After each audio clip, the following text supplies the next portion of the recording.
I can do this with my eyes closed. It's too easy. It's too easy. I can do this with my eyes closed. It's too easy. It's too easy. It's too easy. I've been there, done it, seen it. Boy, all that like Keenan. Still got crack, they fiendin'. Flow still hot like Phoenix. Shine so bright, I'm gleaming. This off top, I'm tweaking. Fresh out the rat like. What's going on, everybody? Welcome to another edition of Breaking Bet. It's your boy Johnny V TV live here on vacation, still putting in the grind with college baseball. Almost over. Not yet. This Sunday, we will have the MLB Draft. I've been looking forward to this for a while, honestly, all season. This is something that I've been really kind of hinting at with different prospects and different players. And I think that ultimately we're going to see one of the draft class in the last 10 years. There's just literally so much talent, different positions, high school, college, unit. So without further ado, let's get right into it. So I'm doing the show by myself today for right now, waiting on a couple guys that may or may not come. You know, I can peruse through by myself here. So the things that I'm looking out for in the draft, I'm curious to see mainly the number of high school guys that go in the first round. It's a pretty loaded high school class headlined by Max Clark and Walker Jenkins, but also where are the pitchers going to end up? Me personally, I feel like it's a very top-heavy pitcher class. You have the best of the best, and there's really maybe 7 or 8 guys that you can look at and seriously say that they have a chance to be front line of the rotation guys. And then after that, you're going to look into somebody like a Ty Floyd, who might even get called up earlier in the second round, which I think is a little bit too early in my opinion. But I think there is definitely a drop-off after that. But I think ultimately what we're looking at here is, are the pitchers going to be enough after the guys like on Watts Brown fall off? I feel like after he goes, then, you know, you're looking at some guys that are probably projects or going to take a little while to get called up into the majors. They have to have some mechanical things tweaked and fixed. So, all right, let's go. The biggest impact player, I have to say it's probably Wyatt Langford, in my opinion. I think he's going to be the guy that is going to be the biggest impact because I've said it all year. I believe he is at this generation's Mike Trout. I look at him, and that's exactly what I see. This is a guy who's a 5-tool player, and he's just learned how to play the outfield. He played left field a lot this year before kind of getting, you know, warmed up to center field, which honestly he did a pretty good job. I mean, he showed off what kind of arm he has. He takes great routes to the ball, and you know, he was a catcher. He didn't play as a freshman. And in his first year last year, he hit 26 home runs. He batted over 330 in a loaded Florida Gators lineup. I feel like the ceiling is unlimited for this kid. The power is really what separates him from somebody like Dylan Cruz. I truly believe that Langford has 35-plus home run ability at the major league level. This kid is really just starting to scratch the surface. He's not somebody that really has had a lot of expectations. I mean, he had one big year last year, but that doesn't necessarily mean that he's going to carry it over into 2023, but he ended up doing so, and he was just on fire in the College World Series. So I feel like a guy like Langford, who he hits piss missiles. The ball jumps off his bat, and I think that's going to be something that translates into the next level for sure.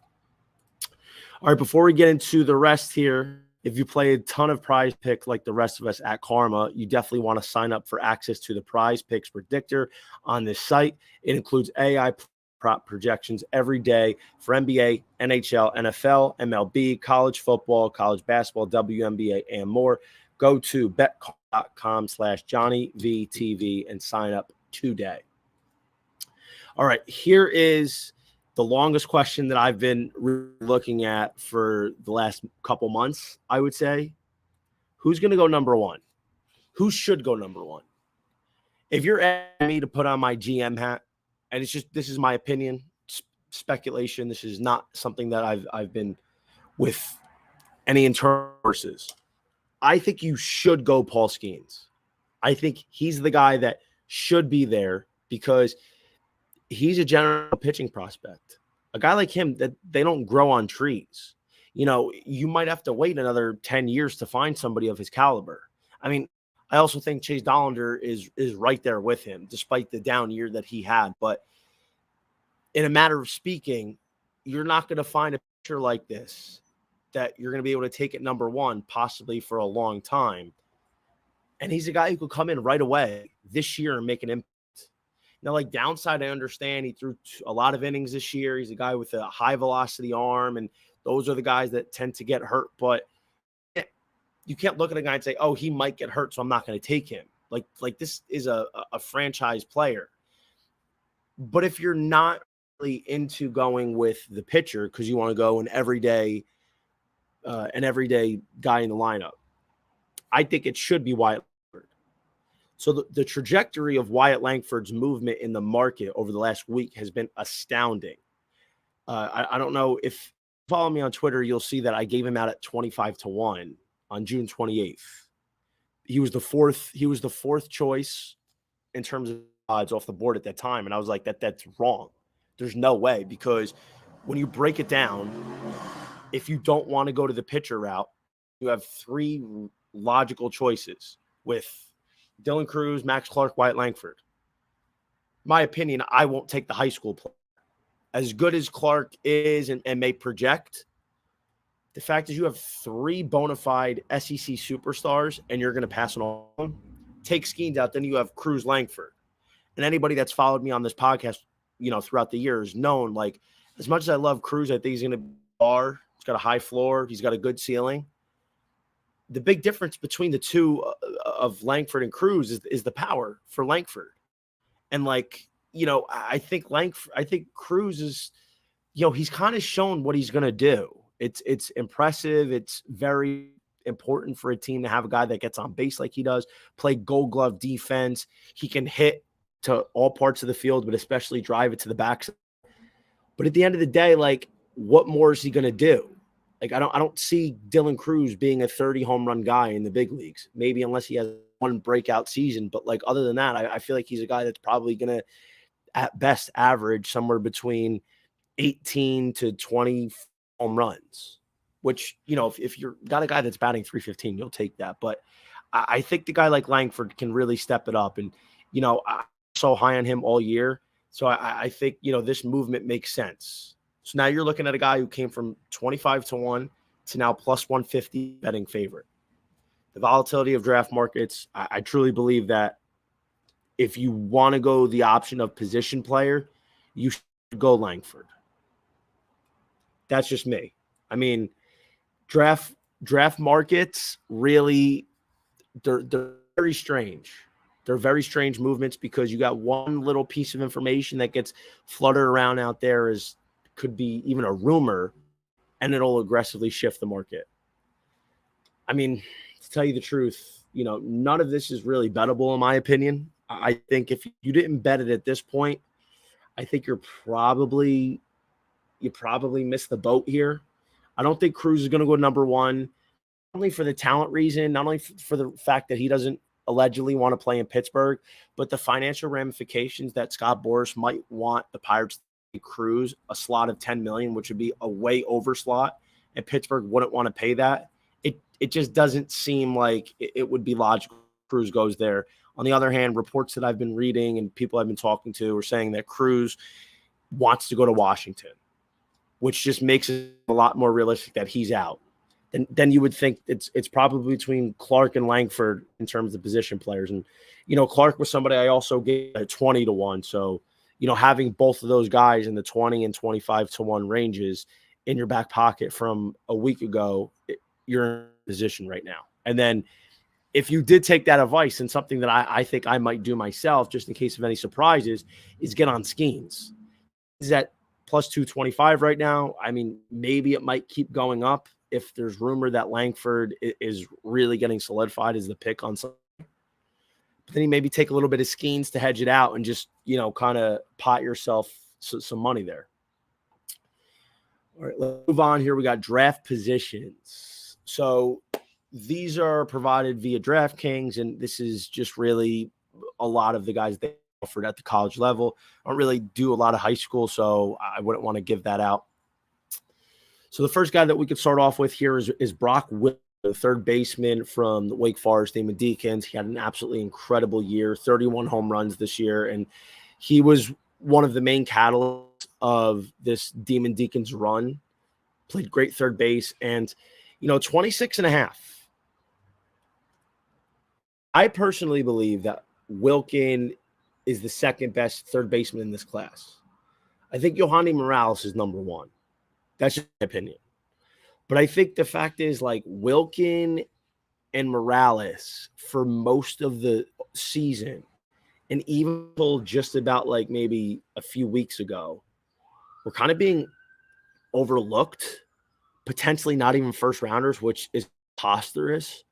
I think really Wilkin at 26 and a half. And again, this is just my opinion. I think under would be the play because there's a lot of teams that need a third baseman, and this guy's got a high ceiling as an offensive player. He's got a good glove, and he projects as somebody that could be a really good bat in the middle of a lineup. I mean, even somebody like a San Francisco Giants, for instance, I think you could look at them and say, maybe Brock Wilkin could step in there and become a pivotal piece for them. And, I'm not really sure what the slot value is at that position, but I think taking under is a better look. I just don't know if Wilkin's going to get passed over because, he's too talented. You have a guy that is really got a high profile and a high ceiling. I just don't know if I see him falling that much. So the next one here is Chase Davis from Arizona. Now, this is an interesting one. So Chase Davis is like this generation's Carlos Gonzalez. I mean, when you watch him swing, he's Carlos Gonzalez. That's what everybody says. He wasn't even thought to be a first rounder this year. And then thanks to like a Pac-12 tournament show out and maybe towards the end of the regular season, Davis went on an absolute tear with the power. And like he was hitting bombs. So that kind of had people thinking like, okay, well, if you fine tune a couple things and you get him a little bit more polished as a hitter, he's a solid outfielder with a decent arm, decent speed. But he's a guy that could really do a lot of damage in a lineup. And so that really catapulted him moving, upwards. I don't think there's a chance that he's going to be inside the top 20. I think maybe he could sneak inside the first round, but I don't think Chase Davis is going to be a guy that we're going to be seeing, inside the top 25. I feel like whoever's going to get him might be, later on. I could see a team like the Philadelphia Phillies taking a shot for him, getting another bat into that lineup at 27. But I don't really believe that Davis is a guy that's inside the top 20. He was on my original card. So the over's a little juiced to minus 135 as it should be, but I still think that's pretty good value. Like Davis, like I said, he's not a guy that's been talked about as been a definitive first rounder. The rumors or the idea only happened, during the Pac-12 tournament, which was only due to a good few games. Like we know he's got the power, but point blank, I don't think he's going to be a guy that's going inside the top 20. That's my opinion. Enrique Bradfield Jr., 14 and a half. This was somebody coming into the year I thought had a really good shot to be top 10 and maybe even top 5. So Bradfield, I've tweeted a lot about over the last couple of years. I believe he's just this generation's Carl Crawford. Nobody in college baseball steals bases like him. 3 straight years with plus steals. He went 46 for 46 in stolen bases last season. So I think when you're looking at Bradfield, you're getting a guy with an extremely high floor, and his game is going to translate. Especially now with the rule changes, you got somebody that has the ability to literally steal 60 or 70 bases at the major league level because of the new rule changes. He's a guy that is not only a fantastic base runner, he's a Gold Glove center fielder. There's so many catches that I've seen this year that he's one of maybe like 2 or 3 guys that can make. Great leadoff hitter, gets on base. Offensively, he was down a little bit this year. Like the average wasn't in the 360 range like what we've seen in years past. It was more in like the 280, 285 range. He's not going to bring a lot of power to the table. I mean, he's strong looks, and he's probably going to fill out his frame a little bit more, but I feel like he probably has a ceiling of maybe like 10, 15 home runs, absolute max. But this is a guy that, he could be like a September call-up to whatever team he goes to, theoretically. He's the guy that's going to get on base. He's going to string together base hits, play great defense, and he's just kind of like a table setter. And, it's very valuable, even in this day and age where you want everybody to be hitting 35, 40 home runs. His playing style, there's not too many guys like that in the major leagues that make as big of an impact as I believe he can make. That being said, I don't know if he's going to be valued as much. I'd probably say Bradfield goes somewhere between 15 and 18. So I'm probably going to say the over there. I don't think I would take the under in this one. And then who do we have next? We have, hang on, sorry. Here we go. Got my guy, Hurston Waldrop, 17.5. So the under's gotten steamed to minus 250. Not surprised. I gave the under 17.5 out at minus 150 when I dropped my card at first. I mean, I talked about I don't think there's any player that made more of an impact in his draft stock than Hurston Waldrop the last 3 weeks of the season. The kid stuff is big league stuff. He's got that Garrett Cole type of mentality. He's got the high fastball, 97, 98, 99 range. Great split change. That's his big out pitch, and he's got a really good slider. When he's on, he's impossible to hit. Problem with him is it's the polish. He's not always consistent. He struggles with the walks at times and trying to string together really good outings back to back. That's been his issue, but I think ultimately he's going to have a good career if he cleans a few of those things up. I think a lot of teams recognize his potential, and that's why he's kind of moved from the late 20s to the mid-teens, possibly even closer to the top 10 or top 12. So I would for Waldrop to definitely be a high draft pick this year. And then we have Matt Shaw from Maryland, 13.5. He had an unbelievable season, a lot of home runs. I think he's definitely one of the big shortstops, probably number 2 this year behind what I would think is Jacob Wilson of Grand Canyon. So I would think Matt Shaw, though, is probably along the lines of being under 13.5. So I would look at Matt Shaw from Maryland to be going high just because of the premium of the position and, how good of a hitter he is.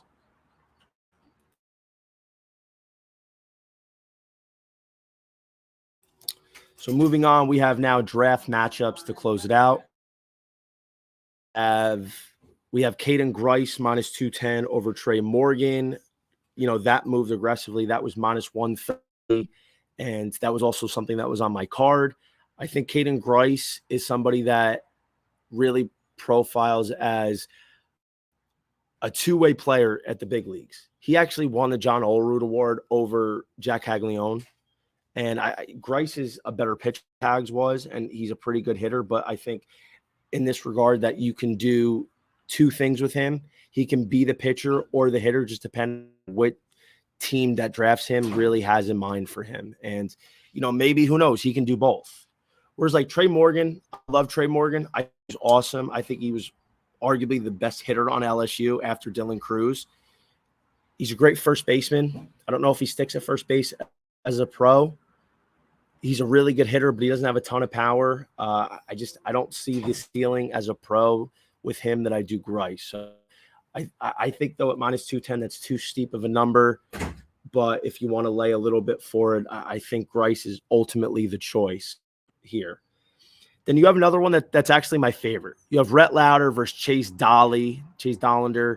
This has gotten really bloated. Lauder commanding minus 330 numbers. Now, obviously, Lauder had a season that was almost as good as Paul Skeens. He was phenomenal in the game against LSU. And, he's somebody that has great polish, especially at his age.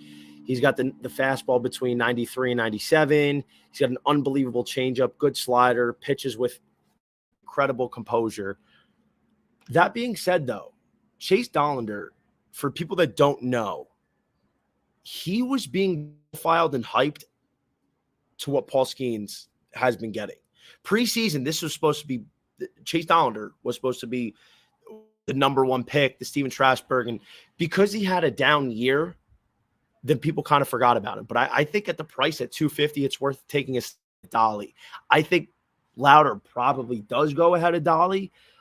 But at the end of the day, Chase Dollander's got an elite 4-pitch mix, fastball that gets up to 99. And, he's a guy that historically doesn't walk a lot of guys. He didn't allow a lot of home runs. This year he did. I think a lot of that had to do with pitching coach at Tennessee, Frank Anderson. He made Dolly throw so many fastballs and, really instability at the catcher position. I think there's a few things that you tweak and he's up there. Both to me are going to be amazing at the next level. But just for the price, I think taking a sprinkle on Dolly is not a bad proposition. Then you have Jacob Gonzalez, shortstop of Ole Miss, against the shortstop of Stanford, Tommy Troy. Gonzalez on record saying, I'm not a huge fan of his. I think he's very bust worthy at the major league level. He's an average shortstop defensively. At the plate, I think he's got a lot of bad mechanical things that unless he fixes, he's not going to be very successful. It's almost like a step in the bucket, but it's like a step towards first base, like so dramatically. And I'm not a big fan of his. And at 275, I wouldn't get behind that. I think maybe a team like possibly Miami would take a chance on him, but I think Tommy Troy is going to be a guy that ends up being a good play here to take at plus 220. I feel like Tommy Troy, higher batting average. He's got a much better swing. I think he's got a much higher ceiling, and he's a guy that's going to be more impact on whichever team takes him. So I towards that direction. Ultimately, though, I do believe that Jacob Wilson will be the first shortstop taken off the board because that kid is unbelievable. He's very good defensively. He is an elite hitter. He never strikes out. He's got a really good frame, but he's a little in right now, so the power's not there yet, but there's a lot of room to add on to that. So I think that's really where my head's at for that. And then you have Kyle Teal, Jacob Wilson. Teal minus 330 versus Wilson's plus 260. I think Teal's another one of these guys that could profile as a bust. Like Teal's a really good hitter at the college level, not a ton of power, not a great base runner. There's talks that whichever team drafts might put him as an outfielder. And if that's the case, then you're pretty much just taking a guy who's average at best. Like I'm not a big Kyle Teal guy, as a pro, unless he's a catcher. Like his whole power is being a catcher because he's got a premium position.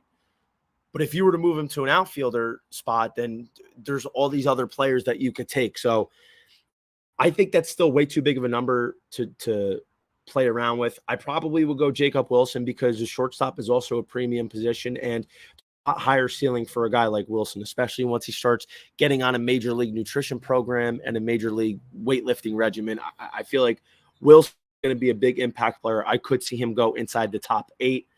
And I think ultimately I've seen a lot of report that maybe the A's would draft Kyle at 6, which I think is preposterous considering the fact that they spent a first rounder last year on Danny Susak out of Arizona. So I highly doubt that. It's not something that I really foresee happening. There's a lot of other better prospects to take over Teal at different positions. A couple more here. We got Max Clark minus 140 over Walker Jenkins. Clark was being talked about as the number 1 pick. So, regardless of what my opinion of these two guys, Jenkins seems like the guy that's probably number 6 or 7. Clark doesn't seem like he'd be dropping past, I would say 5. So, or 4. So I think ultimately Clark for minus 140 is a better number here. And then Braden Taylor against Yohani Morales. Taylor's seen a lot of steam at minus 350. I think Morales is the best third baseman in this class. He hit 408 last year. He carried Miami's lineup. This guy, when he gets going, is just it's pitching to Manny Ramirez. Like, he literally doesn't miss when he's locked in. And like, I like Taylor. I think he's a great hitter. He's got really good power, but both of them are pretty much, similar in regards, like good third baseman, good arms, not going to steal you 30 bases in the pros most likely, but I think ultimately the better hitter is Morales. I do like Taylor, but I mean, Morales has been kind of, discounted the whole year. Taylor's been the guy that's just been a higher prospect since the preseason, so that might come back to help him in his favor. But for the price, I think sprinkling Morales is pretty decent. I wouldn't go too heavy on any of these, but just something that I've been kind of thinking about. Again, all these numbers are really based off of DraftKings, but appreciate everybody taking the time today. Wishing you a weekend, and hopefully you make some money on the MLB draft. Have a good one, and we'll see you soon.